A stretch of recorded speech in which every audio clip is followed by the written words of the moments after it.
সিলেটের ডাক্তার শহীদ শামসুদ্দিন আহমদ হাসপাতালে চিকিৎসারত করোনা আক্রান্ত এক বৃদ্ধা মারা গেছেন। শুক্রবার রাত ৯টার দিকে তিনি মারা যান। বিষয়টি নিশ্চিত করেছেন শামসুদ্দিন হাসপাতালের আবাসিক চিকিৎসা কর্মকর্তা ডাক্তার মোহাম্মদ মিজানুর রহমান।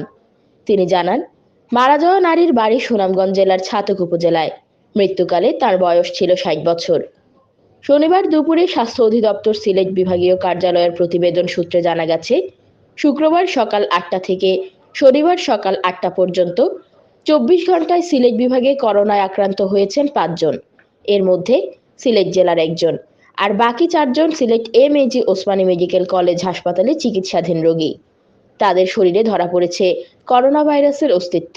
এই ৫ জনকে নিয়ে সিলেট বিভাগে মোট করোনা আক্রান্ত শনাক্তের সংখ্যা দাঁড়িয়েছে ৬৮,১৫১ জনে। আর এ পর্যন্ত সিলেটে মোট সুস্থ হয়েছেন ৬৬,৫৮১ জন। এদিকে শুক্রবারের মৃত্যু নিয়ে সিলেট বিভাগে এ পর্যন্ত করোনায় মারা গেছেন মোট ১,২৬২ জন। এর মধ্যে সিলেট জেলায় ৯৪৩ জন, সুনামগঞ্জে ৭৫ জন, হবিগঞ্জে ৪৯ জন ও মৌলভীবাজারে ৭২ জন।